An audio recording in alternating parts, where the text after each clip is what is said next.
கிறிஸ்துவுக்குள் தேவனுடைய பிள்ளைகளே, ஆண்டவரை இயேசுவின் நாமத்தில் உங்களை நான் வாழ்த்துக்கிறேன். இந்த நாளில் நம்ம ஆண்டவரை துதிக்க போகிறோம். ஆண்டவர் நம்மளை இவ்வளோ அழகாக நடத்தி வருகிறார். வருஷத்தின் முடிவில் வந்திருக்கோம். ஏராள நன்மைகள் இந்த ஆண்டு முழுவதும் தேவனிடத்திலிருந்து பெற்றிருக்கிறோம். அதற்கெல்லாம் எவ்வளவு நமக்கு நாவு இருந்தாலும் போதாது நன்றி சொல்கிறதுக்கு. ஏராளம் அற்புதங்களை கர்த்தர் நம்முடைய வாழ்க்கையில் ஒவ்வொரு நாளும் செய்து வருகிறார். அவரை துதிக்கும் வண்ணமாக நாம் இப்பொழுது ஒரு பாடலை பாடப்போகிறோம்.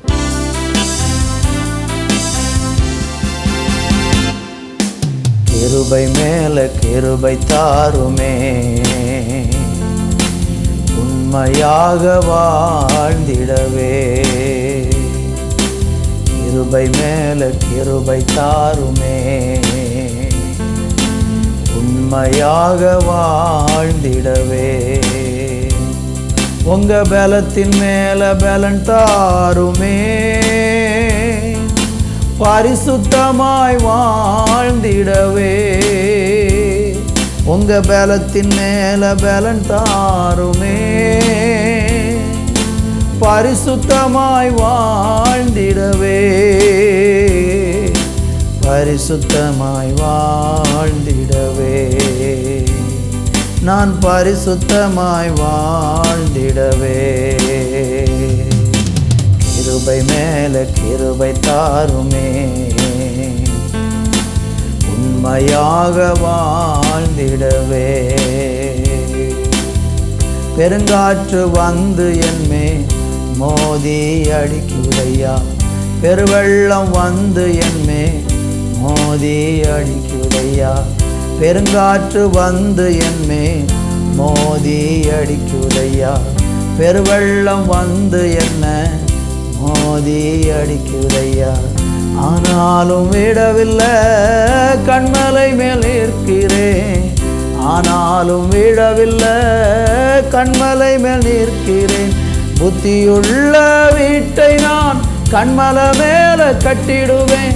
புத்தியுள்ள வீட்டை நான் கண்மலை மேல கட்டிடுவேன்.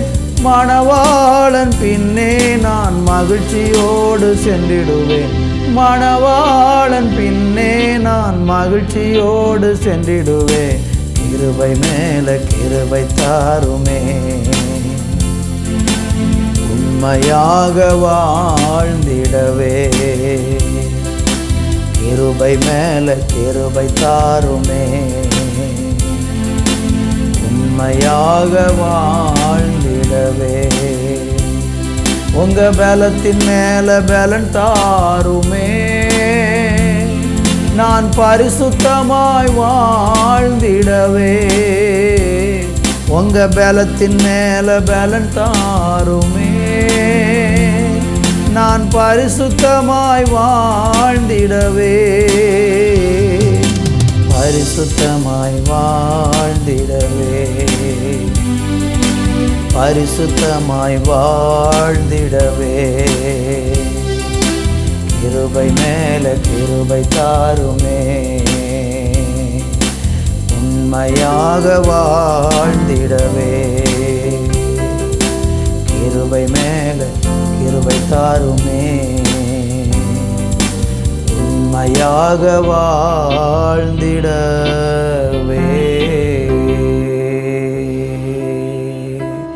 நன்றி அப்பா, நன்றி ஆண்டவரே, நன்றி இயேசுவே.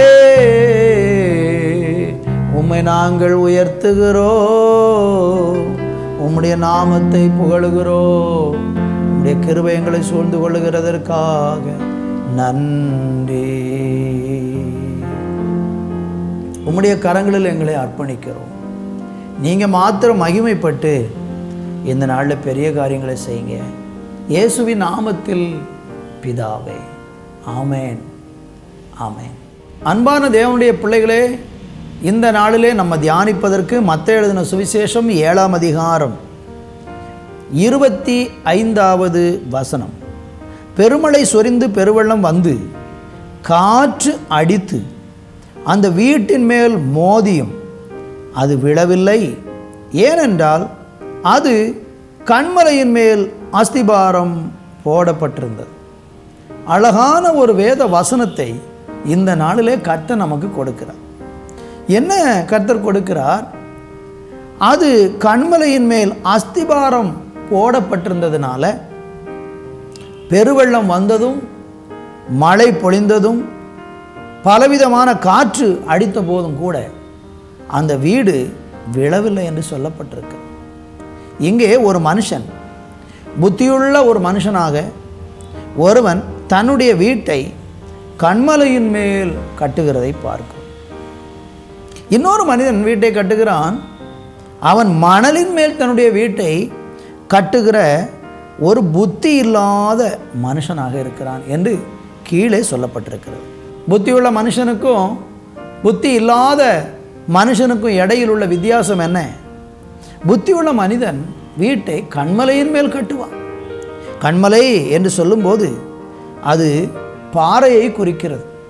பாறை அல்லது கன்மலை என்று வேதத்தில் ஆராய்ந்து பார்த்தால் 1 கொரிந்தியர் 10ஆம் அதிகாரம் 4வது வசனத்தில் வாசிக்கும் போது அந்த கன்மலை கிறிஸ்துவே என்று சொல்லப்பட்டிருக்கிறது.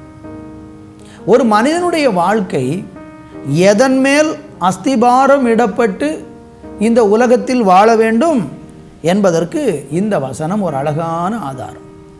நாம் இந்த பூமியில் பணம்தான் எனக்கு வாழ்க்கையின் ஆதாரம் என்று நீங்கள் எண்ணினால் நீங்கள் புத்தி இல்லாத மணலின் மேல் கட்டின அந்த மனுஷனுக்கு ஒப்பாயிருப்பீர்கள்.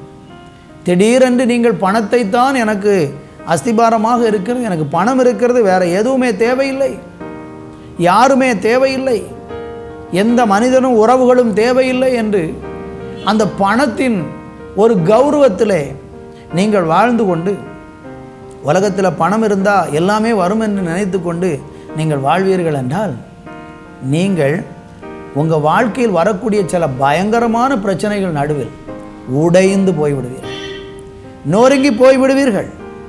உங்களுடைய வீடு நிலைக்காது, உங்களுடைய வாழ்க்கை நிலைக்காது.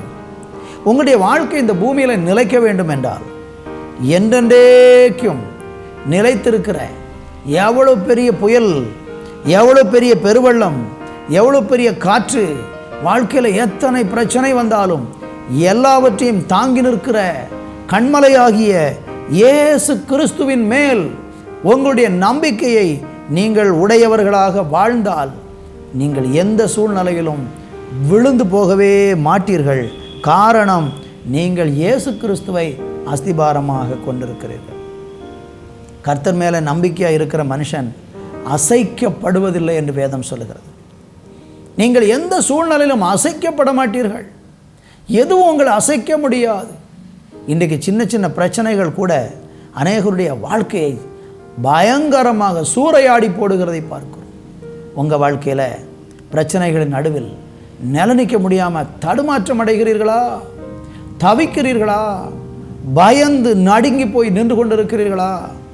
நீங்கள் உங்களுடைய அஸ்திபாரத்தை எதன் மேல் போட்டிருக்கிறீர்கள்? இயேசு கிறிஸ்துவாகிய கன்மலையின் மேலே உங்கள் நம்பிக்கை கொண்டால் வாழ்க்கையில் வியாதி, வாழ்க்கையில் போராட்டம், வாழ்க்கையில் இழப்புகள், வாழ்க்கையில் கண்ணீர்கள் எது வந்தாலும் அதன் நடுவில் நீங்கள் ஒரு நாளும் சோர்ந்து போக மாட்டீர்கள். இந்த நாளிலையும் கூட என் அன்பு தேவனுடைய பிள்ளைகளே, இந்த வருஷத்தின் இறுதி நாட்களில் நம்ம வந்திருக்கிறோம். உங்கள் வாழ்க்கையை யோசிச்சு பாருங்கள். நீங்கள் எப்படியெல்லாம் வாழ்ந்துட்டுருக்கிறீங்க?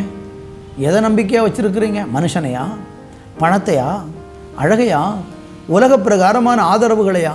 இல்லை, இயேசுவாகிய கன்மலையை உங்களுடைய அஸ்திபாரமாய் கொண்டால் நீங்கள் அசைக்கப்படாத ஒரு வாழ்க்கை வாழ முடியும். அந்த வாழ்க்கை வாழ்வதற்கு இன்றைக்கு கன்மலையாகி இயேசுவை விசுவாசித்து அவர் மேல் அஸ்திபாரமிட்டு ஒரு புதிய துவக்கத்தை வருகிற புதிய ஆண்டிலே இருந்து ஆரம்பிப்பதற்கு உங்களை ஒப்பு கொடுங்கள். நான் உங்களுக்காக ஜெபிக்க விரும்புகிறேன். நல்ல பிதாவே, இந்த வேலைக்காய் நன்றி. இந்த வருஷத்தின் கடைசி நாட்கள் நாங்கள் வந்திருக்கிறோம். உங்கள் பிள்ளைகளை கர்த்தர் ஆசீர்வதிங்க. கன்மலையின் மேலே அஸ்திபாரப்பட்ட ஒரு வாழ்க்கையாக இருக்க ஒவ்வொருவருக்கும் கிருபை செய்யும்.